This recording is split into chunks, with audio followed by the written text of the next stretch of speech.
우리 한번 따라해 보시겠습니다. 다 알 수 없는 하나님의 신비. 시작. 예, 그런 제목으로 말씀을 증거하도록 하겠습니다. 세상에는요, 인생과 세상 사이의 이치를 속 시원하게 밝혀보려는 수많은 학자들, 박사들, 지식인들, 지혜자들, 현자들, 왕들의 노력이 있어 왔습니다. 그렇다면 인류 역사상 전무후무한 지혜의 대명사로 알려진 솔로몬 왕은 세상의 이치와 원리를 다 꿰뚫어 알았을까요? 안타깝게도 솔로몬 역시 자신이 세상의 이치를 다 알지 못한다고 솔직히 토로하고 있는 내용이 오늘 본문의 주제입니다. 사랑하는 여러분, 만물의 영장이라고까지 여겨지는 인간임에도 불구하고 지식과 기술이, 문명이 눈부시게 진보한 오늘날, 왜 인간은 여전히 세상사의 이치를 다 알지 못하고 있는 걸까요? 아무리 애써 알아보려고 할지라도 알지 못하리로다. 알지 못하는 그것은 인간이 피조물이기 때문입니다. 과거와 현재와 미래까지 다 주관하시는 전지전능하신 창조주 하나님과는 달리 인간은 오직 현재와 과거만을 바라볼 수 있는, 미래를 예측할 수 없는 매우 불완전한 피조물이기 때문입니다.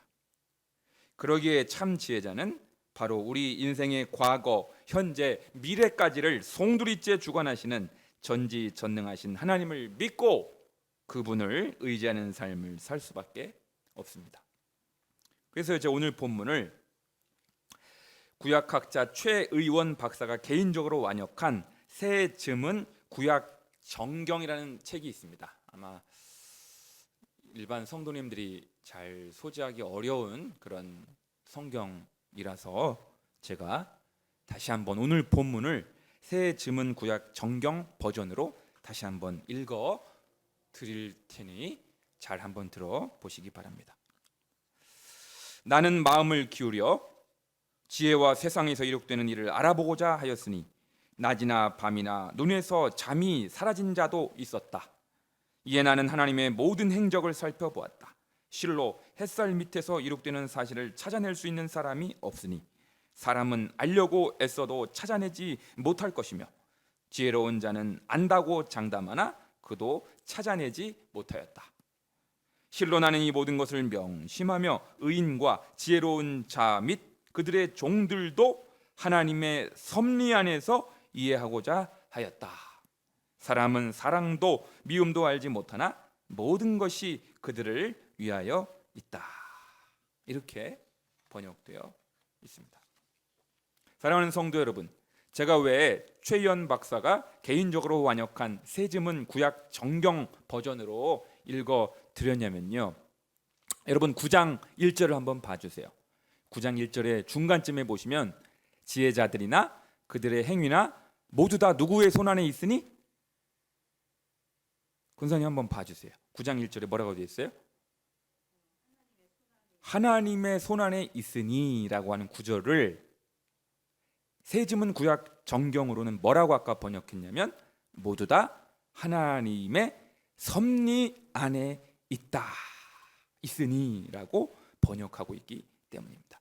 그러니까 우리가요, 하나님의 손안에 있다는 말은 다시 풀어 말씀을 드리자면 하나님의 섭리 안에 있다라는 말입니다. 하나님의 섭리. 그래서 장로교의 창시자 존 칼빈이 기독교 강요라는 책에서 밝혔듯이 하나님의 섭리에 대하여 무지한 것이 가장 큰 비참함이요 최고의 행복은 바로 그 하나님의 섭리를 아는 데 있다라는 것입니다. 여러분, 저를 한번 봐 주십시오. 성도, 구원받은 성도에게 최고의 행복이 뭐라고요? 가장 최고의 행복은 하나님의 섭리를 알 때, 그것을 알게 될 때 영적인 놀라운 행복에 도달할 수가 있다는 것입니다. 바라기는 오늘 이 시간을 통하여 다 할 수 없는 우리의 전 인생이 바로 하나님의 섭리의 관점에서 해석되고 파악되며 이해되어질 수 있기를 주님의 이름으로 간절히 축원합니다. 여러분, 예수님께서는 마태복음 10장 29절을 통하여 이렇게 선포하고 계십니다. 참새 2마리가 한 아사리온에 팔리지 않느냐? 그러나 너희 아버지께서 허락하지 아니하시면 그 하나도 땅에 떨어지지 아니하리라. 모든 것이 하나님의 주권과 섭리 아래에 있다라는 것이죠. 그러니까요, 칼빈의 정의대로 섭리란 땅에서 벌어지는 모든 일을 하나님께서 하늘에서 한가하게 구경하시는 것이 아니라 하나님께서 친히 열쇠를 쥐고 계신 분으로서 모든 사건들을 지배하신다라는 것입니다. 모든 것이 하나님의 주권 속에 섭리 아래 있다. 하나님의 통치의 영역 그 밖에서 벌어지는 일은 하나도 없다라는 것입니다. 그러므로 우리 기독교 신앙인들은 언어 생활 가운데 이교도들, 이방인들, 불신자들처럼 운명이라든지, 여러분, 우리 기독교인들이 사용할 수 없는 용어가 있습니다. 우리 기독교인들은 운명이라든지 숙명이라든지 우연이라는 용어를 절대로 사용할 수가 없습니다. 왜 우리는 사용할 수 없어요? 왜냐하면 우리는 하나님의 섭리를 굳건하게 믿기 때문입니다. 그리고 이 참된 하나님의 섭리에 대한 신앙이 회복될 때 우리는 어떤 상황 속에서도 흔들리지 않는 신앙인이 될 수가 있습니다. 그래서 오늘 이 섭리 신앙이 우리에게 가져다주는 3가지 차원의 영적 유익을 함께 나누고자 하는 것입니다.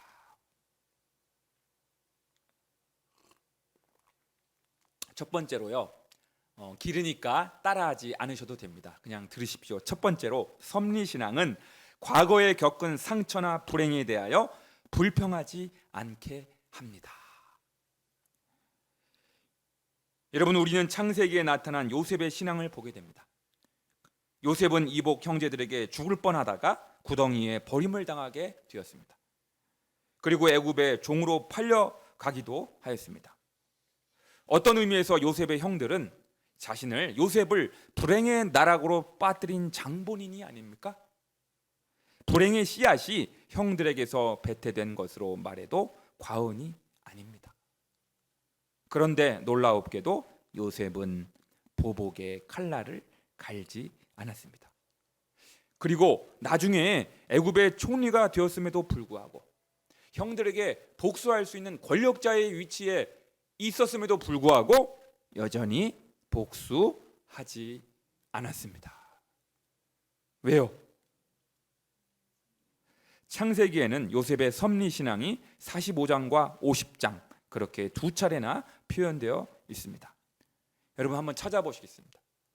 우리 가정에 계신 열광의 식구들, 여기 계신 성도님, 창세기 45장을 한번 펴보세요.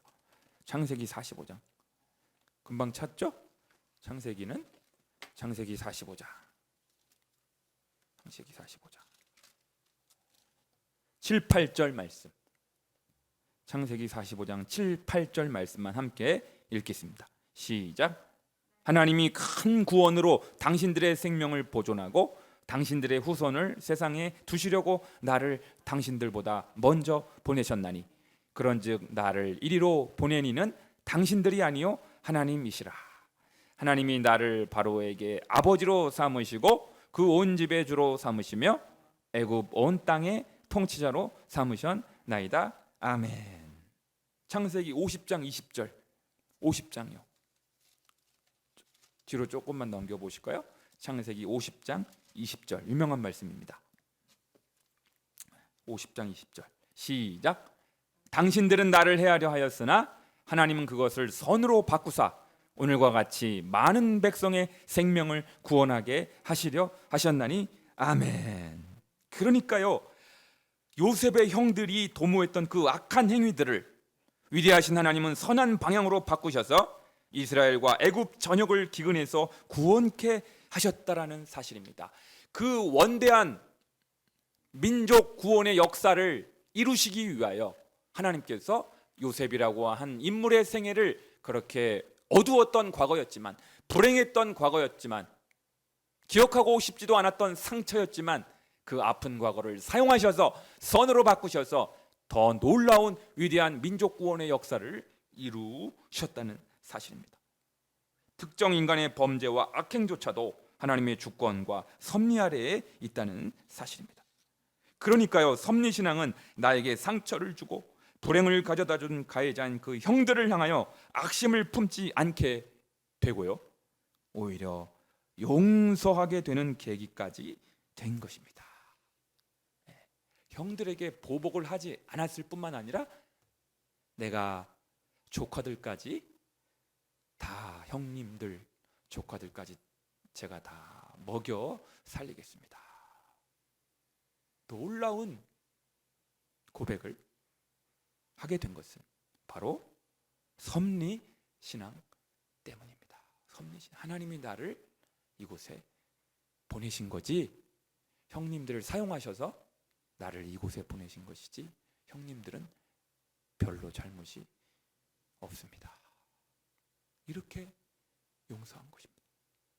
놀랍죠? 두 번째로요, 안 따라해 주셔도 됩니다. 길기 때문에 섭리신앙은 현재 내가 맞닥뜨린 역경 가운데 인내하게 해 줍니다. 여러분, 우리는 성경을 읽을 때 참 이해하기 쉽지 않은 본문을 만날 때가 있습니다. 그 중 하나가 바로 야고보서 1장 2, 3, 4절입니다. 제가 읽어드릴게요. 잘 들어보세요. 내 형제들아, 너희가 여러 가지 시험을 당하거든 온전히 기쁘게 여기라. 이는 너희 믿음의 시련이 인내를 만들어내는 줄 너희가 알미라. 인내를 온전히 이루라. 이는 너희로 온전하고 구비하여 조금도 부족함이 없게 하려 함이라. 아멘. 여러분, 이 시험이라는 낱말은 역경이라는 낱말과 바꾸어 쓸 수가 있습니다. 여러분, 어떻게 너희가 여러 가지 역경을 당하거든 온전히 기쁘게 여길 수가 있겠습니까? 역경 가운데 있을 때 시험과 환난과 여러 가지 갈등과 어려움 중에 있는데 어떻게 제정신을 가진 인간이 기뻐할 수가 있겠습니까? 어떻게 기뻐할 수가 있겠습니까? 여러분, 이 성경 말씀을 어떻게 우리가 헤아릴 수가 있겠어요? 그 이유가 3, 4절에 바로 나옵니다. 나에게 인내를 가르쳐 주기 위함이라는 것입니다. 나의 인격과 신앙을 더욱더 온전케 하시기 위하여 시험을 주셨다는 것입니다. 나의 믿음을 더욱더 정금과 같이 단련하시기 위하여 순전한 신앙인으로 담금질하시기 위하여 시험을 허락하셨다는 것입니다. 그러니 물론 당장 그 시련이 입에는 무척 쓰지만은 결국 나의 유익을 위하여, 나의 성장 성숙을 위하여 허락된 시험이기에 감사할 수 있고요, 심지어 기꺼이 기뻐할 수가 있게 되는 것입니다. 기뻐할 수가 있게 되는 거예요. 구약성경 사무엘하 16장을 보시게 되면요, 압살롬에게 쫓겨다니던 다윗을 향하여 사울의 친족이었던 시므이가 저주를 퍼붓는 장면이 나옵니다. 심지어 다윗과 그 신하들에게 돌을 던지기까지 하였습니다. 다윗이 사울 왕의 자리를 빼앗은 그 대가로 그렇게 화를 당한 것이라는 것입니다. 네가 자업자득이다 하면서, 인광보다 자업자득이다 하면서 시므이가 다윗과 그의 신하들을 돌을 던지면서 저주를 퍼붓게 되었을 때 그 장면을 곁에서 지켜보던 스루야의 아들 아비새가 잔뜩 화가 나서 저 인간의 목을 베고 오겠습니다 하고 다윗 앞에서 자청을 합니다. 그런데요, 다윗은 이렇게 말하면서 아비새를 뜯어 말립니다. 사무엘하 16장 10절에서 12절의 말씀입니다. 제가 읽어드리겠습니다. 왕이 이르되 스루야의 아들들아, 내가 너희와 무슨 상관이 있느냐?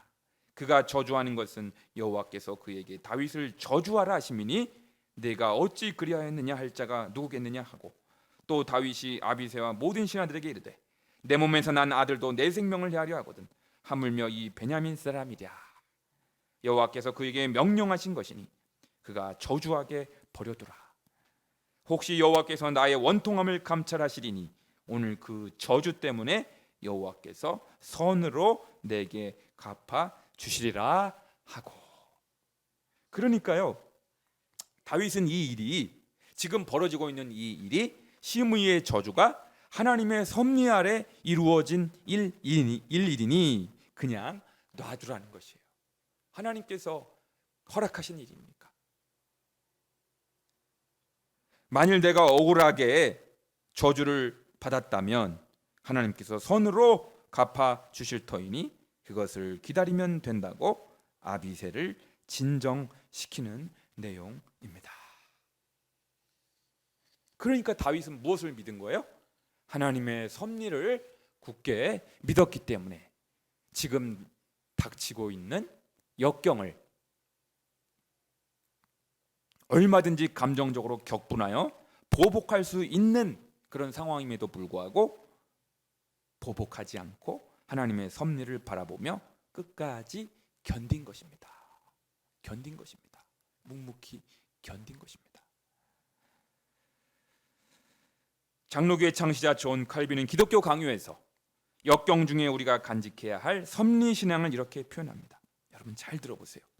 정리하자면 혹시 사람들에게 억울하게 상처를 당할 때라도 그들의 악함에 대해서는 생각하지 말고 그렇게 하면 우리의 고통만 더 악화되고 우리의 마음에 복수할 생각만 날카롭게 일어날 뿐이니 하나님께로 올라가서 어떠한 원수가 악의로 우리를 대적한다 할지라도 그 모든 일이 하나님의 공의로우신 경륜에 따라 허락된 일이라는 사실을 확실히 믿기를 배우기를 명심해야 한다는 것입니다.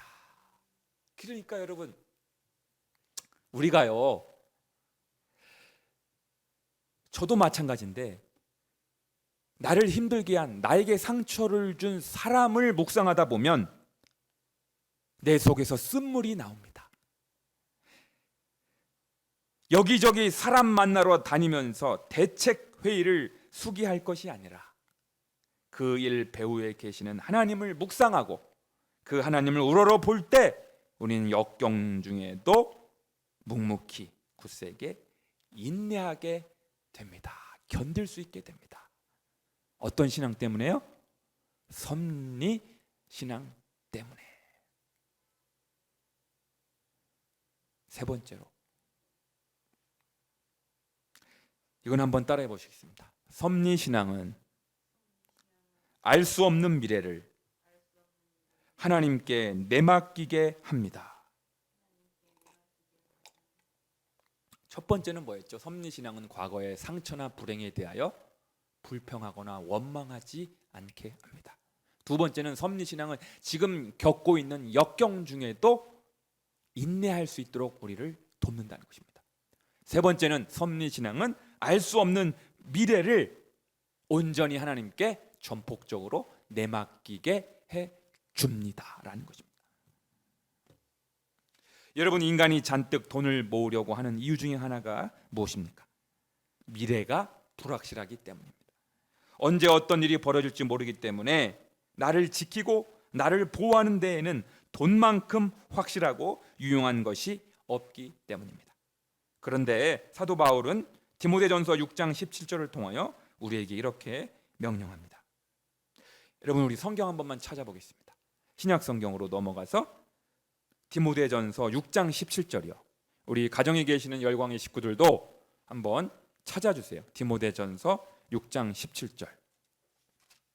디모데전서 6장 17절.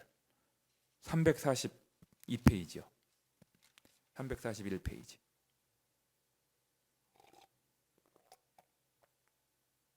찾으셨어요? 디모데전서 6장 17절 말씀만 시작. 내가 이 세대에서 부한 자들을 명하여 마음을 높이지 말고 정함이 없는 재물에 소망을 두지 말고 오직 우리에게 모든 것을 후히 주사 누리게 하시는 하나님께 두며 아멘. 거기 보시면요, 재물을 가리켜 뭐라고 표현하고 있냐면 정함이 없는 재물. 이렇게 돼. 정함이 없다는 건 뭐예요? 영어 성경에 uncertainty라고 돼요. uncertainty. 이건 뭐냐? 불확실성을 뜻하는 불확실성. 그러니까 우리 사람들은, 인간들은 가장 확실한 나를 보호해주고 나를 지켜주고 나의 든든한 방패막이가 될 줄로 아는 것이 뭐냐면 돈입니다. 재물인데 성경은 정반대로 가장 불확실성이 높은 것이 바로 재물이다. 이렇게 말하고 있는 거예요.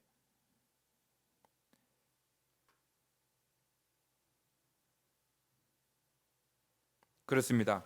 불확실한 재물의 소망을 두고 불확실한 재물을 의지하는 것이 아니라 모든 것을 후히 주시고 누리게 하시는 하나님의 섭리에 소망을 두는 것이 참 신앙인인 줄로 믿습니다. 그러니까 우리의 가장 확실한 든든한 방패, 산성, 바위가 되시는 분은 누구냐면, 사람들은 그것이 재물이라고 생각하지만 성경은 그렇게 말하지 않고 하나님이 궁극적으로 우리를 책임져 주시고 보호해 주시는 분이시다. 하나님을 신뢰하라. 하나님께만 소망을 두라. 하나님을 철석같이 의지하라. 그렇게 말씀하고 있는 것입니다. 사랑하는 여러분, 우리가 알 수 없는 미래의 불확실성 앞에서도 나의 미래를 온전히 내맡길 수 있는 그 근거는 무엇이겠습니까? 바로 로마서 8장 28절 때문입니다. 우리가 알거니와 하나님을 사랑하는 자 곧 그의 뜻대로 부르심을 입은 자들에게는 모든 것이 합력하여 할렐루야 선을 이루느니라. 이 말씀은 무슨 말씀이냐면요, 나에게 벌어지는 모든 사건들은 나의 유익을 위해서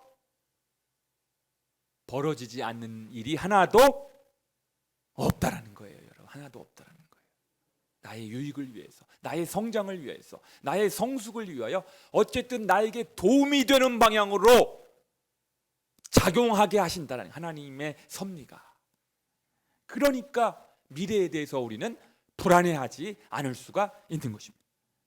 나의 앞길에 어떤 일이 벌어질지라도 그 모든 것은 나의 유익이 되는 방향으로 작용하기에 나의 전 미래를 송두리째 하나님께 내맡길 수가 있는 것입니다. 추기훈 신부님이 쓰신 책 내적인 삶으로 초대라는 책이 있는데요, 이 책에 소개된 영성가 샤를 드 푸코라는 분의 아름다운 기도가 수록되어 있습니다. 제가 이 기도문을 소개하면서 오늘 설교를 마치고자 합니다. 아버지, 이 몸을 당신에게 바치오니 좋으실 대로 하십시오. 저를 어떻게 하시든지 감사드릴 뿐 저는 무엇이나 준비되어 있고 무엇이나 받아드리겠습니다. 아버지의 뜻이 저와 모든 피조물 위에 이루어진다면 이 밖에 다른 것은 아무것도 바라지 않겠습니다. 제 영혼을 당신 손에 도로 드립니다. 당신을 사랑하옵기에 이 마음의 사랑을 다하여 제 영혼을 바치옵니다. 하나님은 제 아버지시기에 끝없이 믿으며 남김없이 이 몸을 드리고 당신 손에 맡기는 것이 어쩔 수 없는 저의 사랑입니다. 사랑하는 열린광성의 지체 여러분, 내 삶을 망가뜨린 기억으로 점철된 과거의 상처나 불행에 대하여 섭리의 시각으로 새롭게 바라보십시다. 지금 남모르는 고통과 역경 중에 계실지라도 선하신 하나님의 섭리를 우러러보며 끝까지 견디십시다. 알 수 없는 미래의 불확실성 때문에 불안하고 염려가 밀물처럼 밀려올 때마다 하나님의 선하신 섭리를 바라보며 우리의 전 인생을 주님께 내맡기십시다. 그리할 때 우리는 비로소 하나님을 위하여 바이올린을 연주하던 삶에서 벗어나 하나님께서 친히 연주하시는 바이올린으로 거듭나게 될 것입니다. 기도하시겠습니다.